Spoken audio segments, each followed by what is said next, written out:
by Riverside.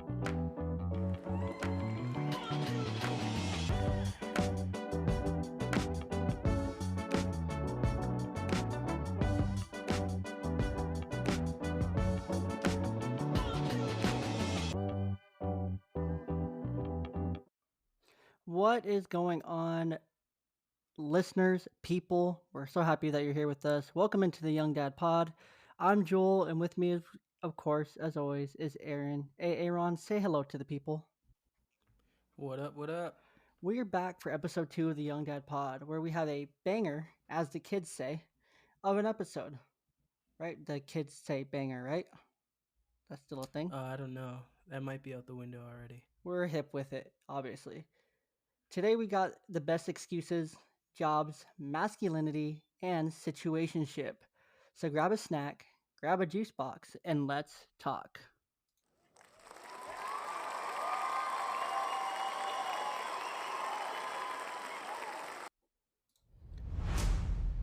But before we get too far into the podcast today, we have to take a moment to thank the coldest water, the coldest dog bowl, the coldest half-gallon jug, the coldest everything.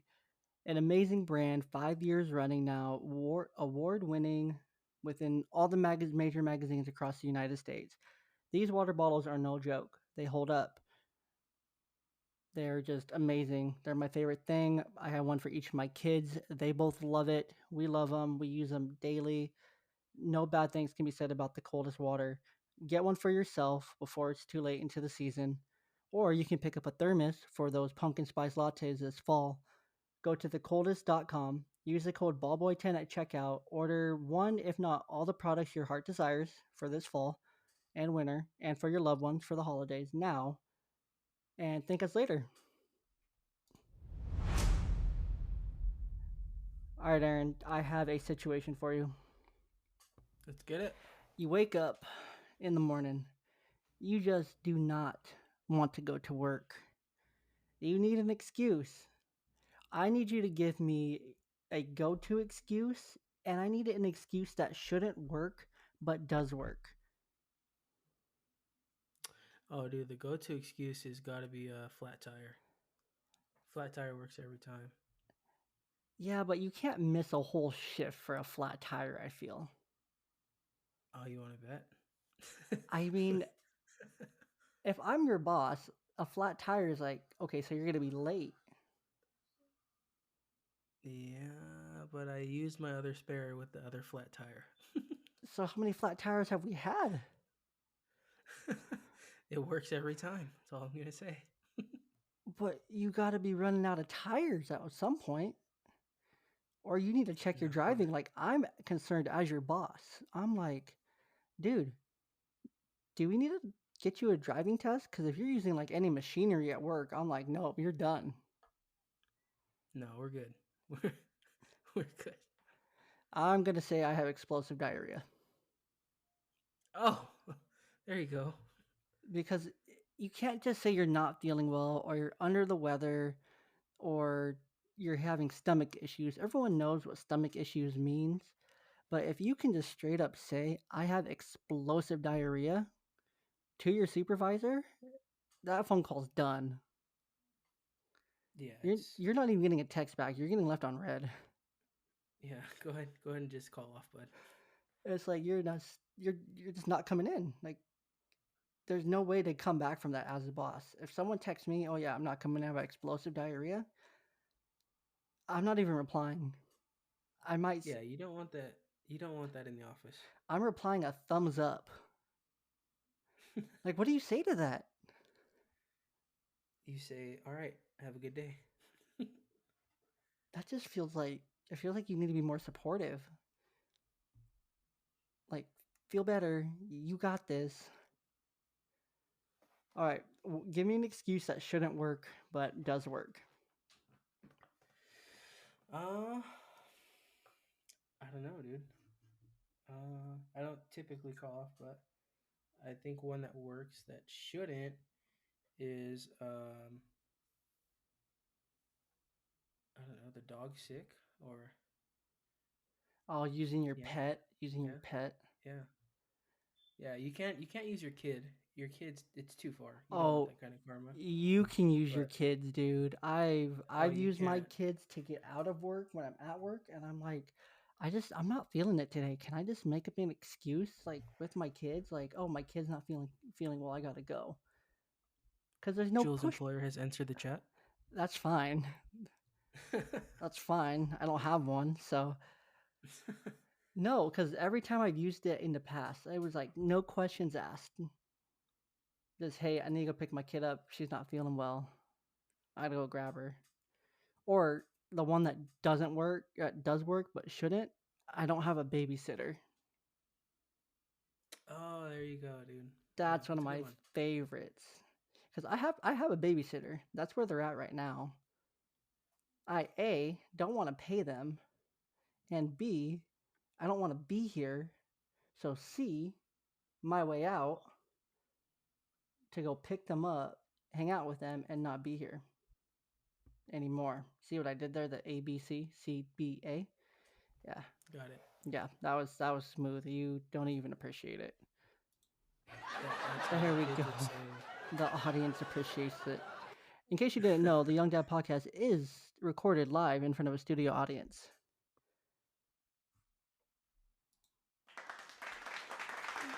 Yeah, shout out to the people. Shout out to the people. Okay, any other classic excuses that you have used to get out of work? Um, Not really, man. No, I try and make it an effort to get to work every day. I mean, same, same. What kind of people are we? We're just hardworking people, and Yeah, man. that transitions us almost seamlessly into our meaningful topic, meaningful-ish topic. So we took a topic this week: blue collar versus white collar. Aaron, tell us what blue collar is for the listeners that might hear that but not know what it actually is. I guess give me some context into blue collar. Blue collar, you're out there getting it, dude. You're actually using your hands and skills to make money. Could be anything from being a mechanic to a welder, or I mean anything that's labor intensive, honestly. Okay. And then for white collar, for you people that might not know what it is or not 100% sure, for some context here, it's your prototypical 9 to 5 job where you traditionally do wear a collared shirt. You don't really get your hands dirty. You don't really physically work. You more mentally and emotionally work, opposed to actually doing the labor, being on that grind, and doing that thing. So, Aaron, for you, you've worked blue collar basically like your entire career, correct? Yeah, that's right. So how has that like affected you like personally? It's it's a it's a blessing and a curse. I mean, it installs a good work ethic in you, but also at the end of your work week, it's rough, you know, having the energy to deal with the kids and get out there and be with them after you've worked 40 to 60 hours of hard labor intensive work.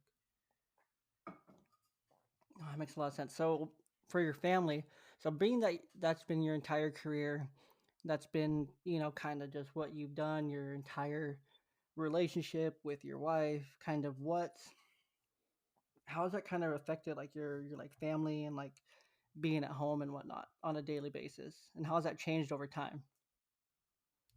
I mean, it's not a huge thing. I mean, the biggest thing you deal with is just being tired. Also, I do. I'm not sure if it's the same way in white collar, but like we do tend to work a lot of overtime. Things have to get done. So I mean, we're a 10-hour day might turn into a 14 or 16-hour day. Okay, makes sense. And then so what do you do more so like when you have one of those super long labor intensive weeks, but let's say you had something planned with the old lady come Friday or Saturday and you're just beat down. What does that like look like? like for you guys, or how has that like evolved over time to what it is now? How do you make that time for like Um, your significant other? How do you make that time for your kids? Like just where when you have those 60-hour weeks, where does that time come from, or how do you kind of balance that?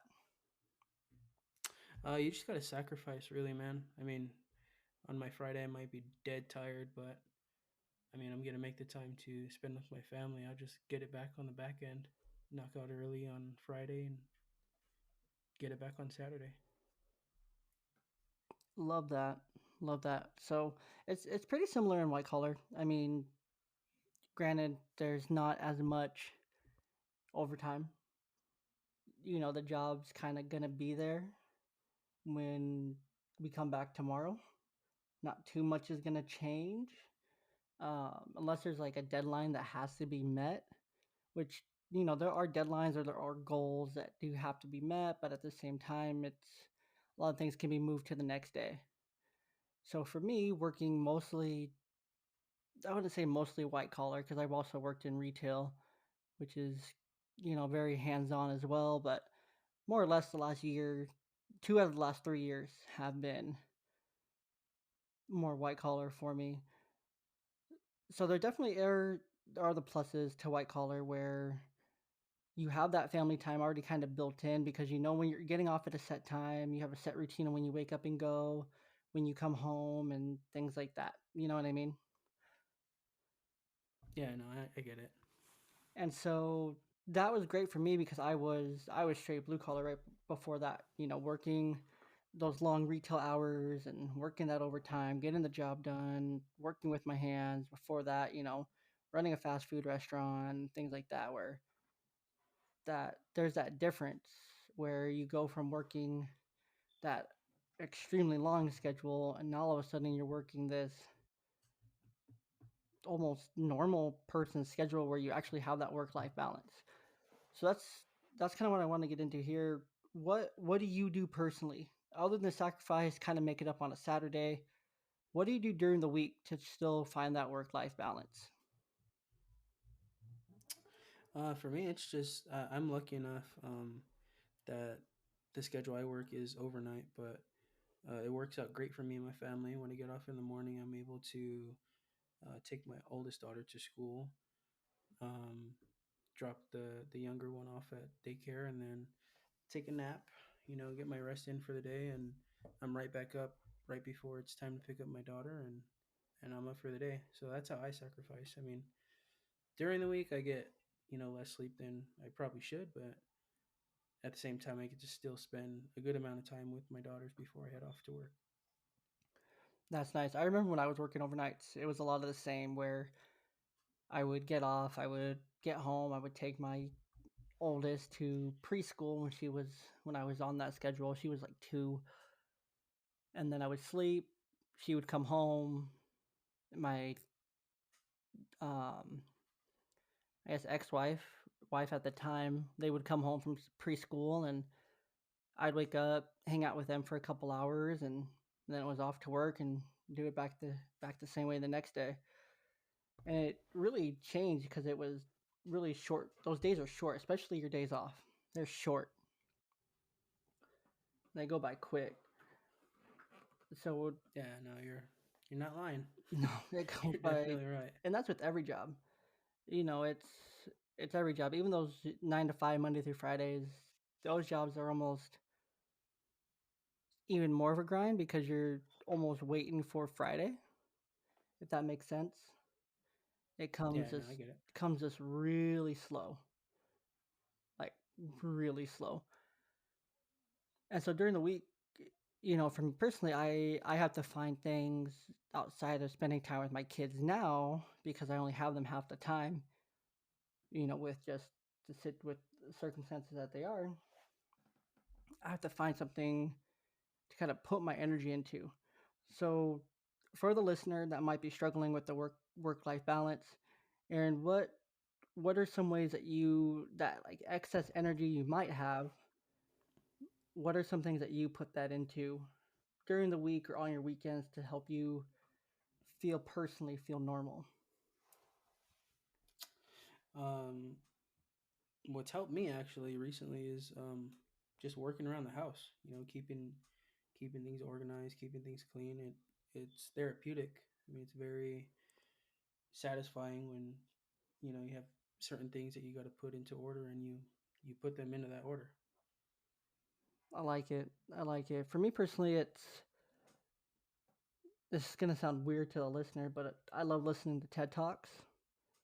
TED Talks definitely help me feel grounded and just help me think about things I might have a thought of, but really help me clarify those thoughts.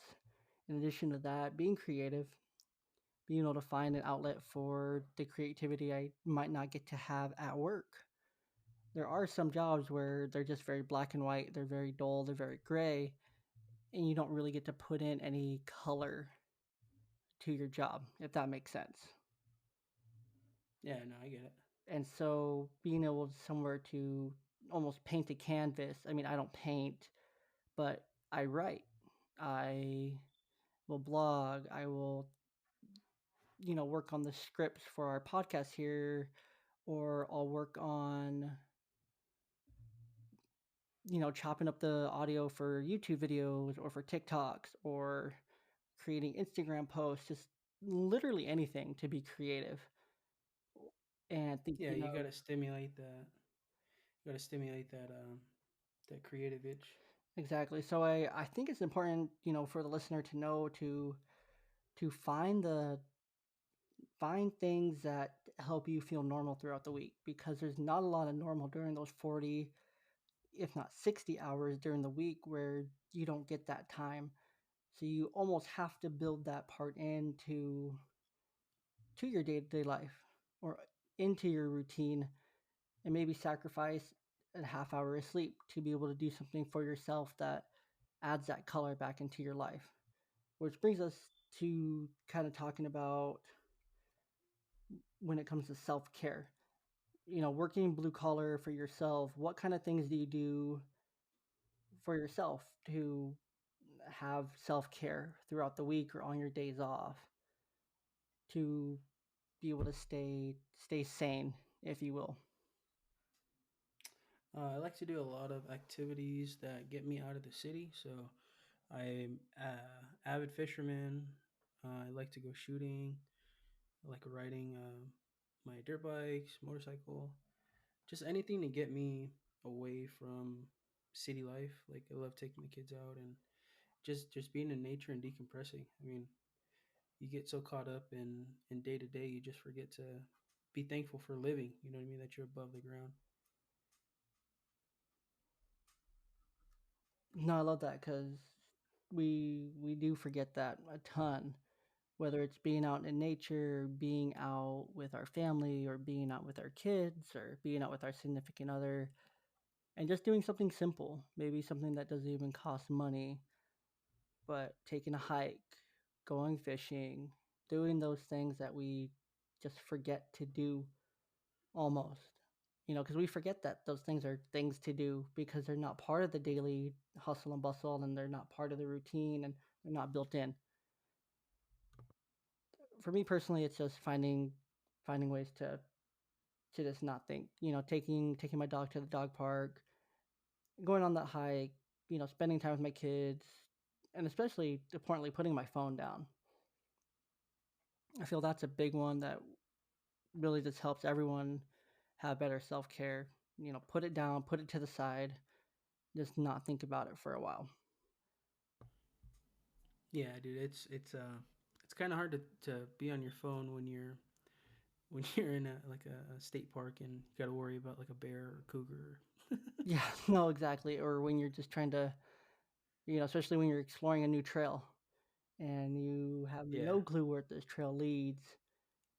And so you can't really be on your phone scrolling through Instagram when you're walking an uneven ground and you don't want to get eaten by a cougar or a bear. So that's a great point. Or if you're holding a fishing pole, you can't hold a fishing pole and scroll Facebook at the same time. So you can yeah, listen to no, your but favorite podcast, however. you get to find that moment where you get the perfect story pick or Yeah, so one thing that I've actually thought a lot about recently, and you just reminded me of that when I was younger, I don't remember what grade, but I had a teacher. I think it might even been from a movie that we saw or something. But have you ever heard like take a picture with your mind and like not Oh with your yeah, dude. phone? I'm huge about that. A lot of the people like in my family around me, they're so tapped into their phones and oh, we want to capture the moment, but it's like you just ruined the moment because you pulled out your phone, interrupted the moment. So Yeah, it's yeah, like it when you're just at a messes up the energy. concert or when you're at like when you're out somewhere, you're at a birthday party or you're at like a special moment, and then someone pulls out their phone and take that picture. But it's like, can we? My picture's up here because I just want to remember this moment. That's all I Yeah, no, want. I mean, I don't get me wrong, I get it. You know, you want to capture a moment and share it to people, and you know, I'm not gonna lie, I'm guilty of it sometimes, but I definitely more often than not find myself just leaving the phone down and just enjoying the moment in the moment. Definitely, and those moments are even better like that, especially when you're like with your kids, you're doing something special, or it might not even be special, but you might just be fishing, and you just want to remember that fish that your daughter caught because she was super proud of it because she tied that line by herself, and everything into that moment, you just remember it, and it just kind of is there, like in your memory, is just exactly that as a memory. Yeah, there's something special to it. I mean, it's a great thing to have a record, but it's a even more special thing when you share moments with people. Amen to that. So, any last thoughts on blue collar, white collar, work life balance, or self care for you, from you? Um, yeah, you gotta get off your butt and go earn it, man. You gotta go and do whatever you gotta do to get it. True, and either way that it comes, there's no judgment for us. There's just there's opportunity out there. It's about finding what's going to work best for you as an individual, what's going to allow you to find that best work life balance for you, and be able to still practice a good, healthy routine of self care as well. That's what I firmly believe. It's going to be different for everyone.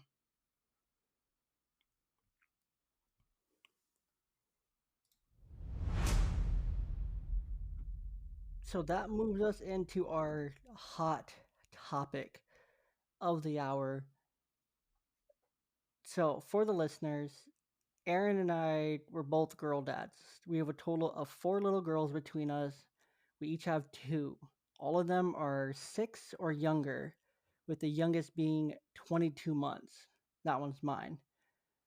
We have a pretty important job and responsibility of making sure that we treat them and show them how they should be treated and cared for by a partner, especially a male. So we really set that standard. Would you agree with that? Absolutely. I mean, you're the first male they ever see in their life, so I mean, it's kind of it's cemented in their minds the way you treat them. Exactly. So, talk to me a little bit on toxic masculinity and what it means to you, or how it, I guess, yeah, what it means to you, kind of how you've seen it, how you're making it not a thing in your girls' lives, and kind of what it looks like in your family or doesn't look Um, like. yeah, I know. For me, I mean, it's gonna be more of like a male that's just like very inconsiderate, like just chauvinistic, like just someone who's really old fashioned, if you will, like just not up to the way we live in society now.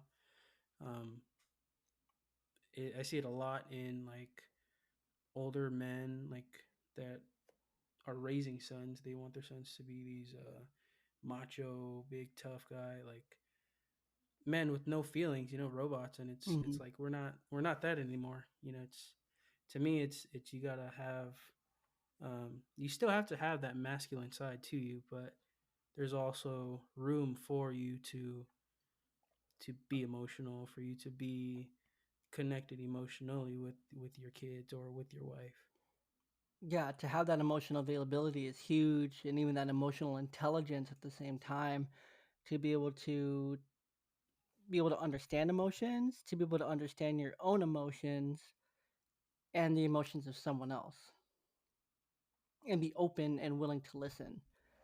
I feel is a huge part. I feel unfortunately we're still there in so much of our society where men are still kind of put into that mold where kind of like Elsa, conceal, don't feel, Oh yeah, there you go. if you will. That was a good I good mean, reference. Good reference. the people like it, but no, I mean that's kind of how it is still, and that's something that that's how I was raised. Kind of conceal, don't feel, man up, toughen up, be tough. Yeah, see, it's hard, man, because you can't be too soft. If everyone was too soft, we wouldn't have any men to be men Hmm. when we need it. But at the same time, you don't want to always have that mask on of, oh, I'm the tough man. I'm the, it doesn't need to be there all the time. No, and you can definitely be both. You know, you don't have to be just that full masculine, manly man all the time because that's not healthy for anyone that you're around, anyone that you're dealing with.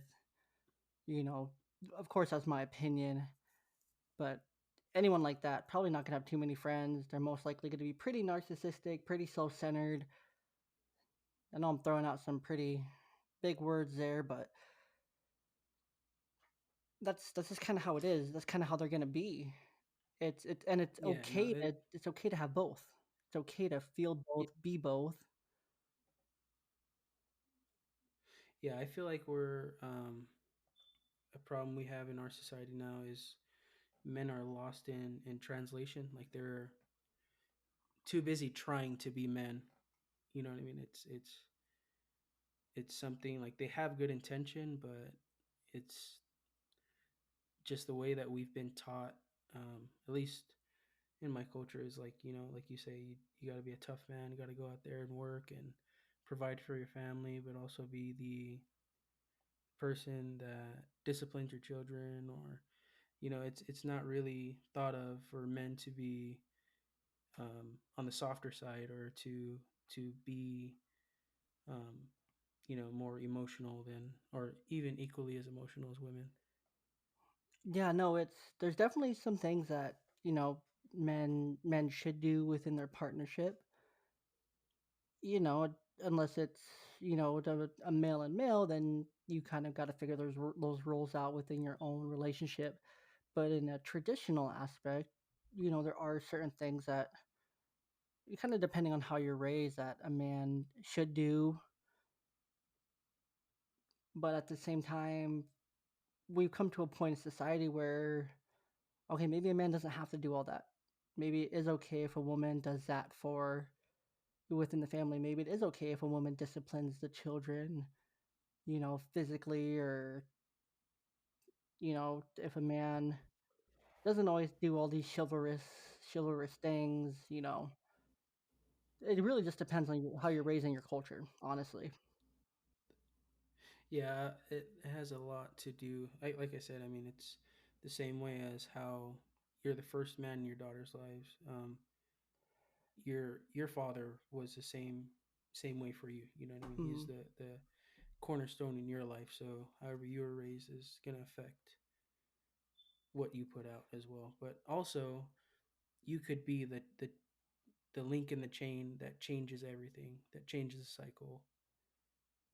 exactly, and you should 100% should. If your situation wasn't perfect, your dad wasn't the best, or you know, however it might be, definitely be that change to change it. Be the one that sets that bar high for your daughter or son's future boyfriends. being all inclusive, but set that bar high for how they should be treated. Moms, same for your sons. Set that bar high for how your son should be loved and deserve to be loved and listened to and heard and respected. And dad, same thing for your sons.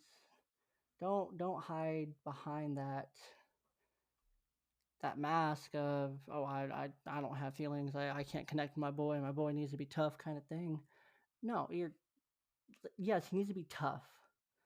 I feel like that's where it really goes wrong is being tough and being over the top. That there's a fine line there, and we really just have to show our kids at the end of it when it comes to this topic of toxic masculinity, just exactly how they should be loved, how they should be treated, and really just set that bar high in those two categories. And if their partner or who they date when as they get older and into their teenage years and college and whatnot, and they get married, if they're treating them how you would treat them, that love, that kindness, that high bar, uh, that's you can't really ask too much more for your kid at that point. You know what I mean? Yeah, no, I definitely think whatever way you do raise them, that's what's gonna feel like home. So you could, if you're bringing them up a certain way, they're not gonna go looking for something else. What is familiar to them is what's gonna feel like home. So that's what they're gonna go for. True, true, very very true. So that gets us into our next topic here: mansplaining.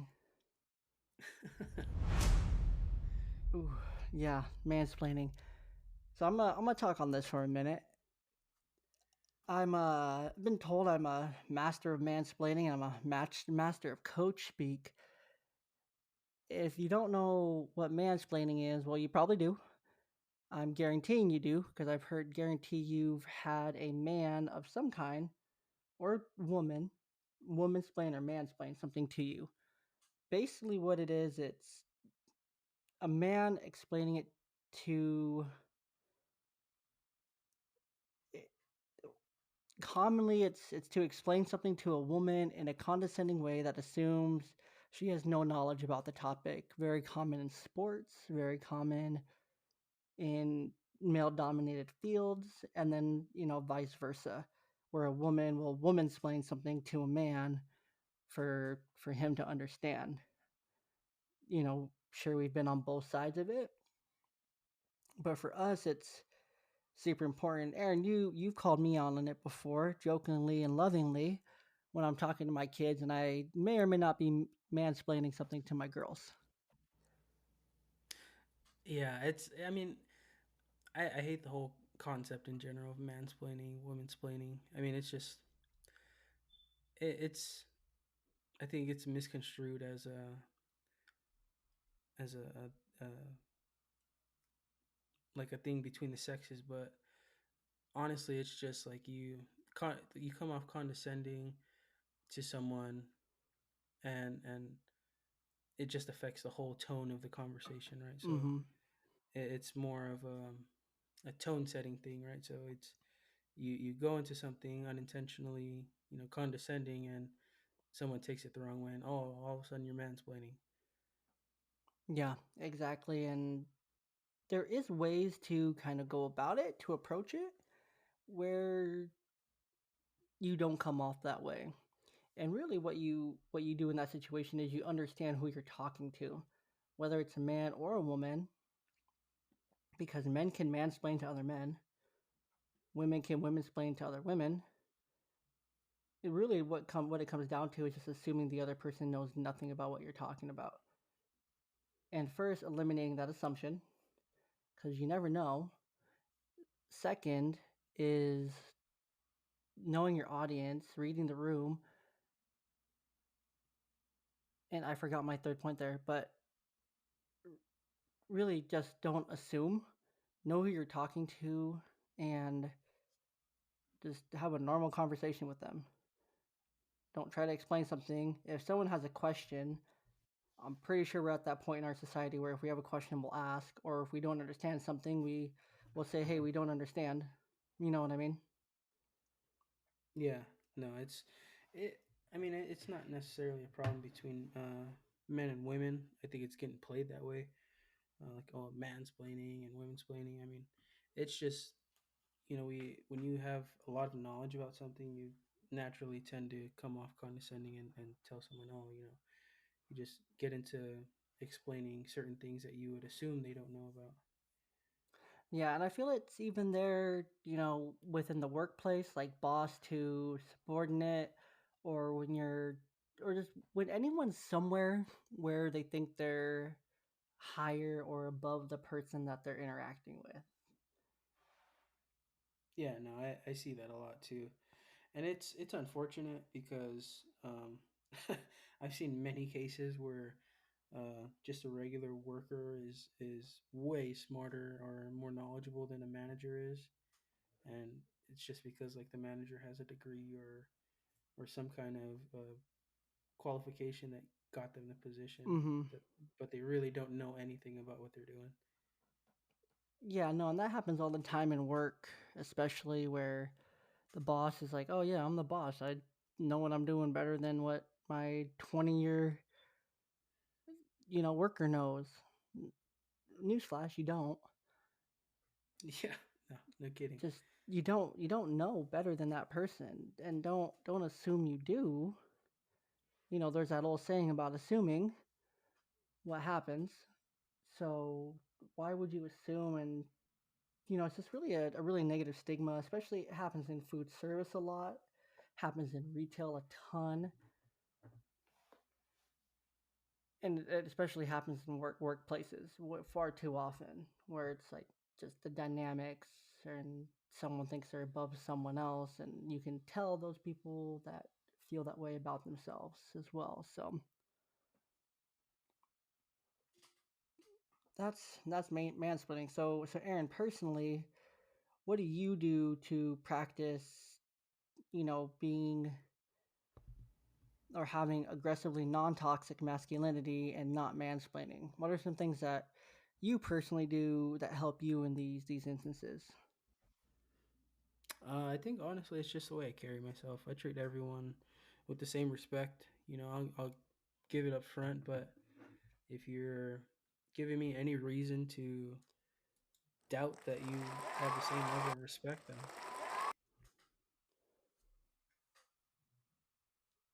Yeah, no, I 100% agree with you there. Where, sorry, go ahead with your thought.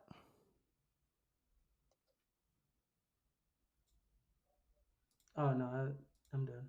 I was just saying um, that I just approach everyone with the same attitude, same Okay, yeah, respect. that golden rule is, we touched on it last week, where that golden rule kind of applies to all situations, where that's really how you're going to instill it in your kids. That's how you're going to do it with yourself. That's how you're going to do it at work, when you're at the grocery store, when you're out to eat, when you're interacting with your kids' teachers, or you're at church, or really anywhere that you might be. It's just that golden rule is what it really comes down to. And I 100% agree with that, as to how you can really practice, being aggressively not toxic, your aggressive, not toxic, non toxic masculinity. Try saying that 5 times fast. And not mansplaining or women's planning, however you want to look at it. So now we're moving on. Any final thoughts for the people?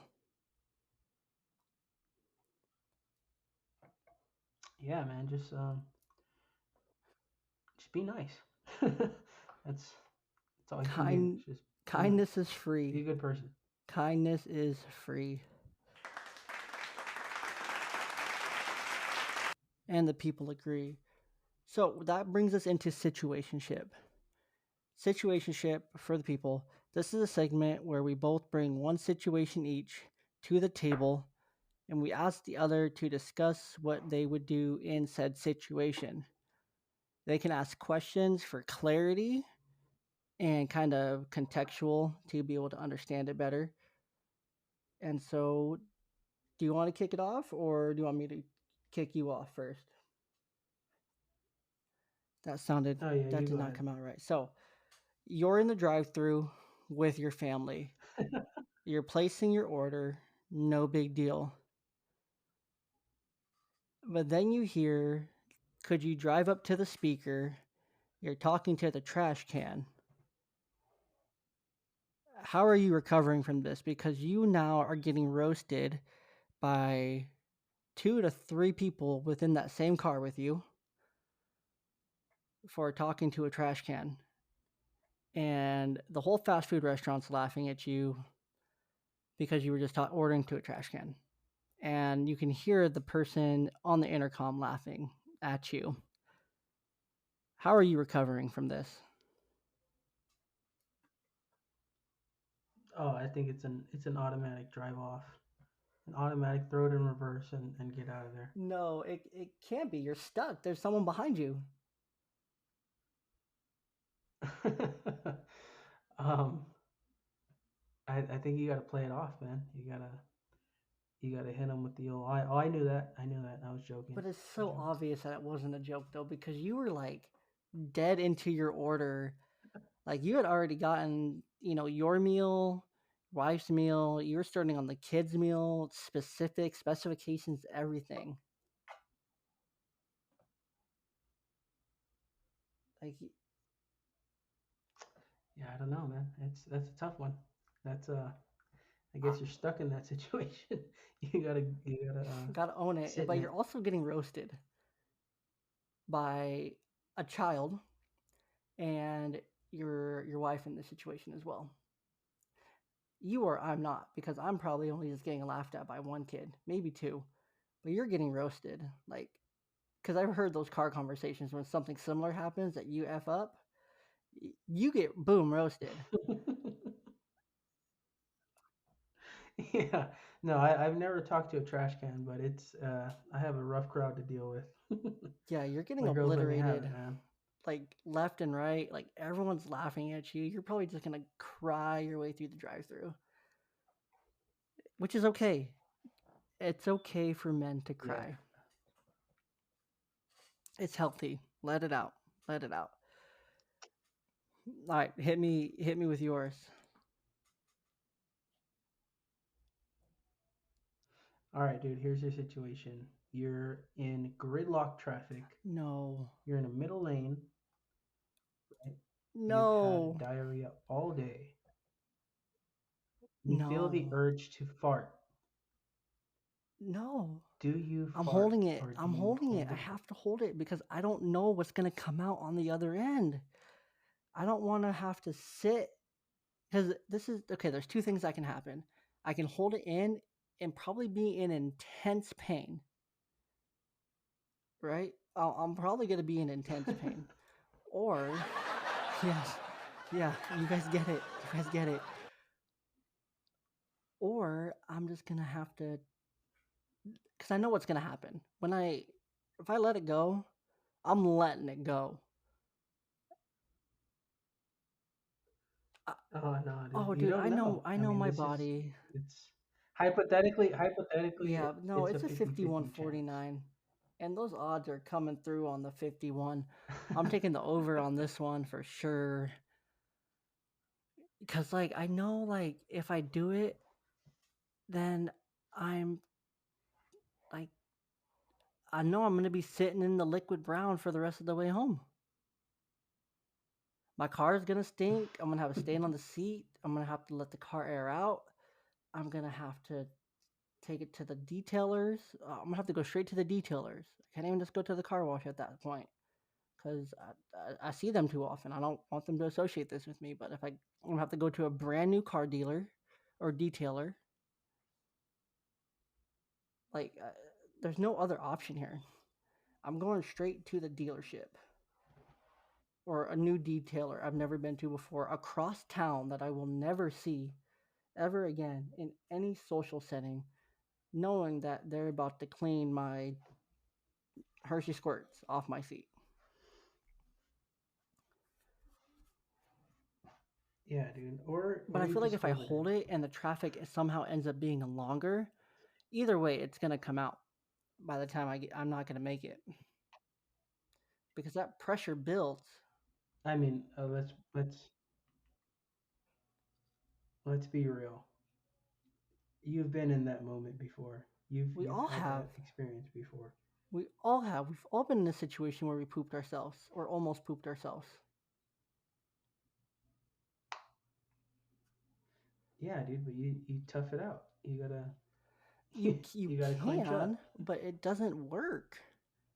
You try to clench up. You try to clench them cheeks and get through the ride home, and it doesn't work. It just does not work. And so you sit there. You just sit there. We all have a pooping story where we pooped ourselves in public as adults. If you say you haven't, it just hasn't happened to you yet. Okay. So yeah, I'm gonna try to clench it. I'm gonna try to hold it, but I know I'm just gonna have to face the face the music. So I might as well just start planning my trip to the detailer and buying a new pair of pants.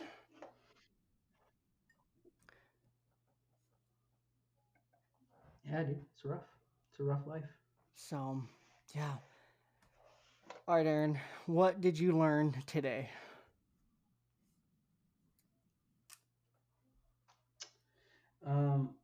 I learned a new call out excuse. Okay, you you had a really funny one So before there's the that. show. That was awful. That was so dark. That was so Oh bad. yeah. That tell the people. Tell the uh, people. I want it to come from your mouth. yeah. So this is not my personal excuse, but I've heard this one and it was quite funny. So this dude used the my grandma died about like 4 or 5 times within the year, and And I think he cut out people there for a second. So what he was saying is that someone used the excuse that their grandma died 4 or 5 times within the year of that job. And so yeah, it was it was dark. I was like, who how many times can one grandma die? It doesn't make sense. So, but anyways, Young Dad Pod peeps, thank you so much for being here. We're so grateful for you. Make sure you like, share, review, 5 stars, subscribe, hit the bell, all those things on all the socials, all the platforms that you can get this podcast on the YouTube.